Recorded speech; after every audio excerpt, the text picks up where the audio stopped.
Hey, Brian. I want to ask you, don't feel like we've seen a lot of development from the offensive line, especially the guys you drafted last year.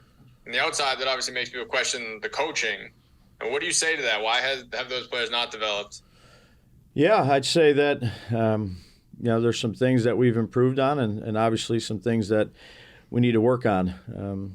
Again, some of these games, Dan, have led to some passing situations late in the game where they're teeing off, and then that's a collective thing, starting with us and down to the execution of the play. But certainly, we have to do a better job all the way around. Are you satisfied with the job Bobby has done with that group? Well, I'm not satisfied with anything right now. So that's collectively as a team. And then last one, just how can a quarterback manage better when, there's going to be pressure in any offense, but obviously there's been a lot this year. What can Daniel do better when that is the case? Yeah, I think that's just that's team offensive football. There's going to be pressure, I'd say, on a considerable amount of plays in the National Football League, whether it's, free runners, just congestion versus jailbreak, and there's times where it's just jailbreak, and he's got to do a good job of saving the play, congestion, moving in the pocket, keeping our eyes downfield. But again, that's a team thing too. Receivers being where they're supposed to be, line working together, quarterback throwing on time, and we haven't done a good enough job of that. Thanks. Yep. Bruce back. Brian, did you get any sleep last night? No, not much, but that's the way it goes on night games. You maintain the same confidence in your team. Has the confidence in your team wavered in any way? No, I think, look, when you're in this position, you tell them what we're not doing right. You own it. You own it as a leader, and you come back ready to go. Again, not the start that we had hoped for, we have worked for, but a long road ahead and a lot of improvement to be done. Kim Jones. Hey, Dabes. Hey, Kim. I just wanted to ask a question about last night that drew interest, it seems, from the fan base. Was that tablet thrown at Daniel, or was it just sort of in his direction? There's just been a lot of response about that. No, I wouldn't throw a tablet there. I just tossed it aside because it was, obviously a little bit of frustration. But no, I wouldn't throw a tablet at him.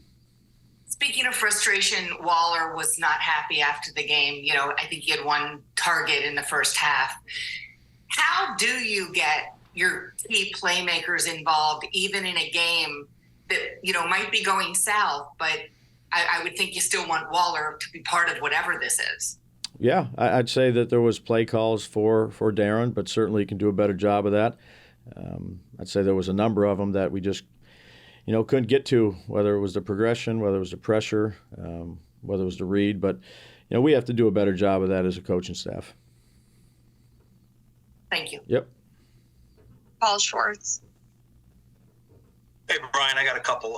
Sure. When you said, we call things, we just can't get to them. Obviously, with all these sacks and pressures, you're not going to get to some of these things. So when you don't just grade that, obviously, you're grading each route that these guys are running. So what are you seeing from them, even if the ball doesn't get out of the pocket? What are you seeing from Darren and Paris and some of these guys? Are they winning their routes? Are they at least presenting enough open space for Daniel if he can get the ball out?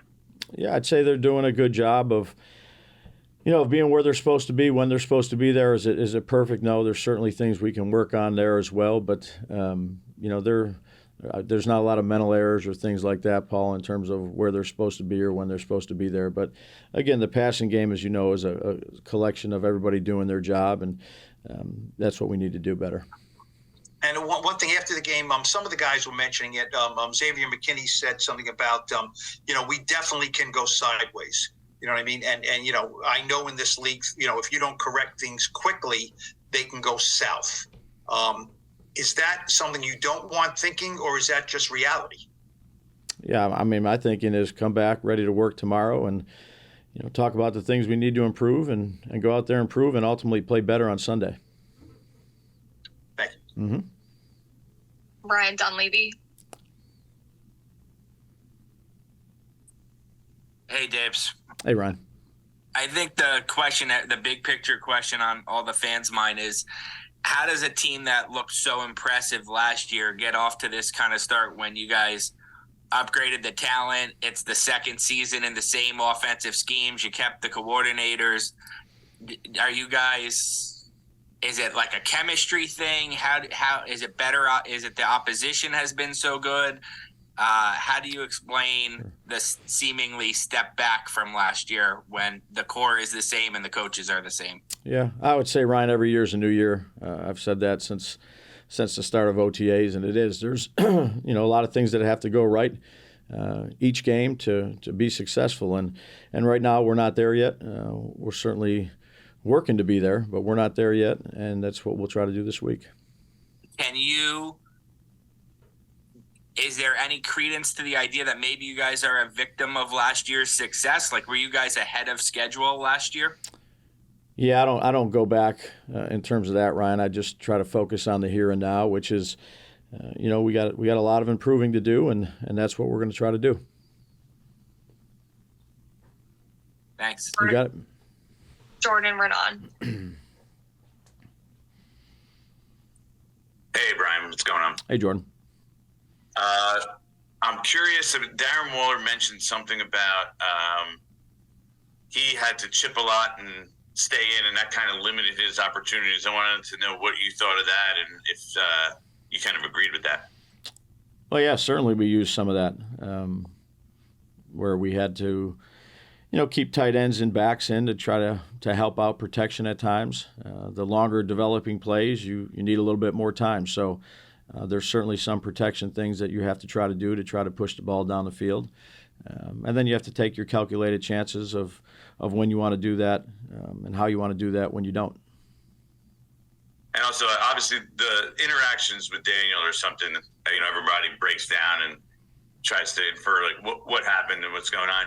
Do you plan on talking with him? Do you regret, having that happen on the sideline, on the field?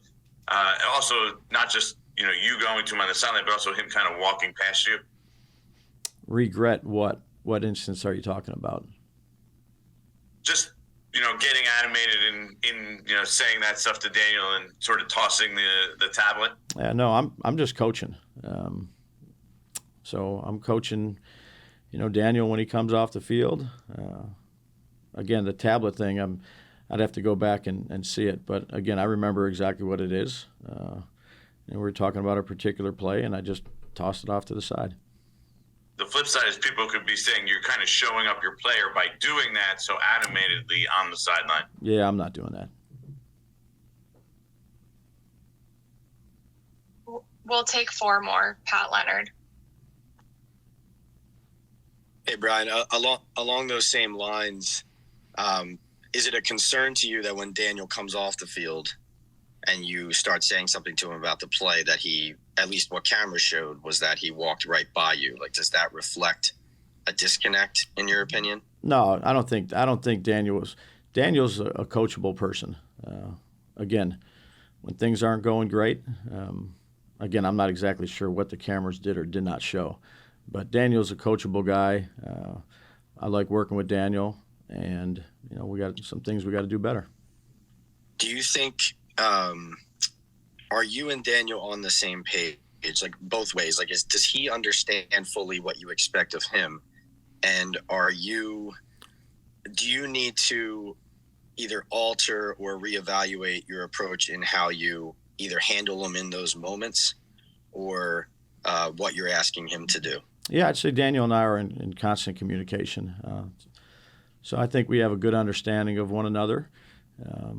And again, there's certain plays that happen in a game where, again, I'm not going to coach everybody the same, but I have a great appreciation for Daniel and how he approaches things.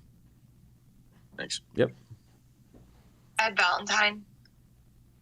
Morning, Dabes. Morning. Hey, along the lines of what Paul was asking about in terms of Xavier McKinney's remarks, Dexter Lawrence said last night that he feels like he might need to hurt some people's feelings to help get this team turned around. Is that a player, in your mind, just trying to lead?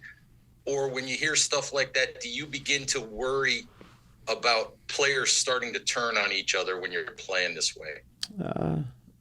No, I know the guys we have on this team, Ed, and the coaches. And look, we got a lot of work to do. Make no excuses. Not how we wanted to start, but again, like I said last night, have confidence in the players, have confidence in the coaches. Thank you. Yep. Art Stapleton.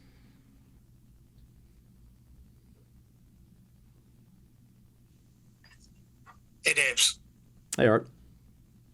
When you talk about all the things that you need to improve on, now you go into a short week, and obviously whatever feelings are going on, do you as a coaching staff have to zero in on certain things and say, okay, if we can get X, Y, and Z tightened up this week, you're not going to fix everything in such a short time before the next time you get on the field? How do you approach that?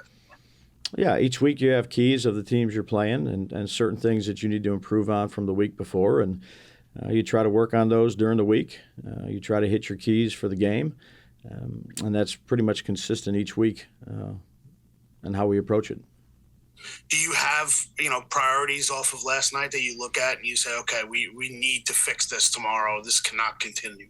Yeah, I mean, it was obviously scoring points is a premium, Art. We got down there in the red zone, had a chance to make it a really competitive game, and at one play flipped the game pretty quick. Got to do a better job of finishing early drives. I think our third down defense improved. We played much better defensively. I saw some improvement defensively. Too many penalties on special teams, so those are some hot topics. Just one more thing, the idea that last night you were pretty banged up on the offensive line. You already had guys out coming into the night. Are you going to have to make some moves here to be able to compete this week, or do you think some of these guys will be back? Yeah, still waiting on all these results from the trainers here. Last one, Bob Brookover. Hey, Brian, was there any thought on the 4th and 1 in the first offensive series? Hey, we're struggling to get points in the first half, kick the field goal, or has it reached a point with almost every team when you're in that position at that spot on the field, you go for it? Yeah, just felt that was the right thing to do. So again, those are stuff that we talk about throughout the week. Talked about it during the drive, right where we were at, and felt comfortable with the decision and felt comfortable with the play. And why didn't the play work in your mind? It's a play, obviously, it's become popular in the NFL. But... Yeah, we've been successful for it. They did a good job of stopping it. So got some penetration, built a wall and ended up stopping the play. Are you able to practice that play? Yeah, I mean, you walk through it. It's not a live rep of practice, but we've been successful at it. Just weren't on that one.